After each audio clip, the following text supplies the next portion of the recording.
साथियों, कैराना के एक मशहूर शायर हुए मुजफ्फर रजमी। उनका एक शेर है, वो जब्र भी इतिहास की नज़रों ने देखे हैं, लम्हों ने खता की थी सदियों ने सजा पाई है। हम साथियों बात कर रहे हैं जोगेंद्रनाथ मंडल की। मंडल जो कि लियाकत अली सरकार में, पाकिस्तान की लियाकत अली की सरकार में कानून एवं श्रम मंत्री थे और ये हिंदू नेता थे। साथियों, इनके वजह से लाखों हिंदुओं की जान गई और आज भी इनके वजह से बांग्लादेश के अंदर हिंदू अपने अधिकारों के लिए लड़ रहे हैं। आर्थिक बराबरी और सामाजिक समता के लिए वो संघर्ष कर रहे हैं। अन्याय और अत्याचार की पराकाष्ठा आज चरम पर है बांग्लादेश के हिंदुओं के साथ। वो उसके जो कहीं ना कहीं कारक हैं वो जोगेंद्रनाथ मंडल है। हम बताएंगे इस वीडियो में आपको आगे। तो साथियों, जोगेंद्रनाथ मंडल 1947 से पहले, आज़ादी से पहले बंगाल के अंदर बहुत बड़े नेता हुआ करते थे दलितों के। और जब मैं बंगाल की बात कर रहा हूँ तो अविभाजित बंगाल की बात कर रहा हूँ।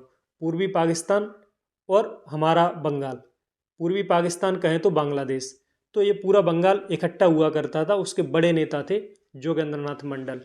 और साथियों, इन्होंने कहीं ना कहीं मुस्लिम लीग से हाथ मिला लिया था और इन्होंने बंगाल के अंदर अनुसूचित जाति संघ की स्थापना की थी, जिसके राष्ट्रीय नेता बी आर अम्बेडकर भी हुआ करते थे।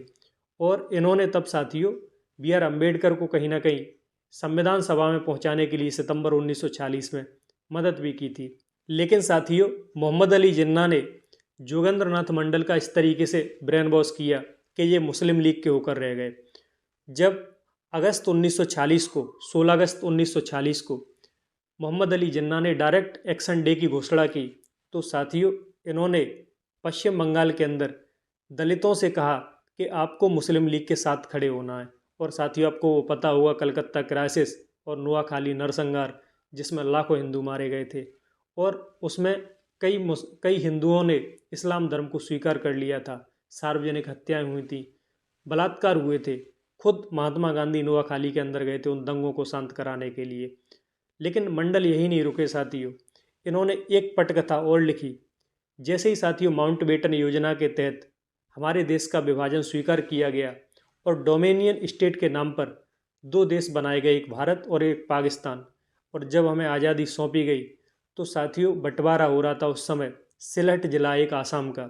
उस सिलहट ज़िले में लगभग हिंदू और मुस्लिम बराबर की संख्या में रहते थे, लेकिन उसमें दलितों की भी संख्या अच्छी खासी थी। तो जोगेंद्रनाथ मंडल ने कहा कि निर्णायक स्थिति में आपको मोहम्मद अली जिन्ना की मुस्लिम लीग के साथ खड़ा होना है और आपको मुस्लिम लीग को ही वोट करना है। और साथियों, दलित हिंदुओं ने ऐसा ही किया और बाद में वो जो सिलहट ज़िला था वो पूर्वी पाकिस्तान में चला गया, यानी कि अब के बांग्लादेश में सिलहट ज़िला हाथ से हमारे चला गया। लेकिन मोहम्मद अली जिन्ना से जोगेंद्रनाथ मंडल की ये वफादारी बहुत दिनों तक काम नहीं आई। 11 सितंबर 1948 को पाकिस्तान की आज़ादी के बाद मोहम्मद अली जिन्ना की मृत्यु हो गई और साथियों यहीं से जोगेंद्रनाथ मंडल की उल्टी गिनती शुरू हो गई। जोगेंद्रनाथ मंडल को साथियों कानून और श्रम मंत्री तो बनाया गया लियाकत अली सरकार में, लेकिन इनके साथ भेदभाव की राजनीति होने लगी। इनको कभी भी कैबिनेट मीटिंगों में नहीं बुलाया जाता था। साथ ही साथ दोस्तों, इनको, जो कि इस्लाम का एक प्रसिद्ध शब्द है हिंदू काफिर, हिंदू काफिर कहकर इनको बार बार बेइज्जत किया जाने लगा। तब साथियों जोगेंद्रनाथ मंडल को लगा कि हमारे साथ हमसे बहुत बड़ी गलती हो गई। हालांकि साथियों अगर चाहते तो बी आर अम्बेडकर भी तो जा सकते थे पाकिस्तान, लेकिन वो नहीं गए, क्योंकि बी आर अम्बेडकर के लिए ये लड़ाई सिद्धांतों की लड़ाई थी और उन्होंने अपने सिद्धांतों के साथ समझौता कभी नहीं किया। उन्होंने भारत राष्ट्र के निर्माण में एक अहम और अतुलनीय भूमिका निभाई। आज भी साथियों बाबा साहब भीमराव अम्बेडकर का हमारे भारतीय समाज के अंदर कितना सम्मान है। उन्हें भारत रत्न तो दिया ही गया, उनकी हर जगह मूर्तियाँ हैं। ऐसा कोई सबड़ हिंदू नहीं होगा जिसके हृदय में भीमराव अम्बेडकर नहीं बसते हो। सभी उनका सम्मान करते हैं। लेकिन साथियों जोगेंद्रनाथ मंडल ने पाकिस्तान जाकर बड़ी गलती की। उनको वो सम्मान तो मिला ही नहीं, उन्हें बेइज्जत होकर आना पड़ा।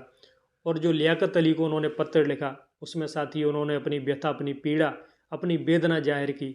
उन्होंने बताया उस पत्र में, वो सिलहट ज़िले में गए। सिलहट ज़िले में उन्होंने देखा कि किस तरीके से हिंदुओं को लाइन में खड़े कर हजारों हिंदुओं की हत्या कर दी गई है और उनकी बहन और बेटियों को आर्मी कैंपों में उठा लिया गया और उनके साथ बलात्कार करके उनको सड़कों पर नग्न अवस्था में फेंक दिया गया।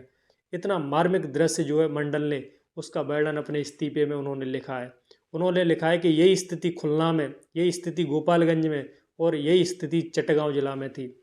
उन्होंने कहा है किस तरीके से लोगों को मार मार कर पटरियों पर फेंका गया है। मैंने अपनी आंखों से 10-10 हज़ार लोगों की जो है लाशें देखी हैं, जिनको कुत्ते नोच रहे हैं, जिनको गीद खा रहे हैं।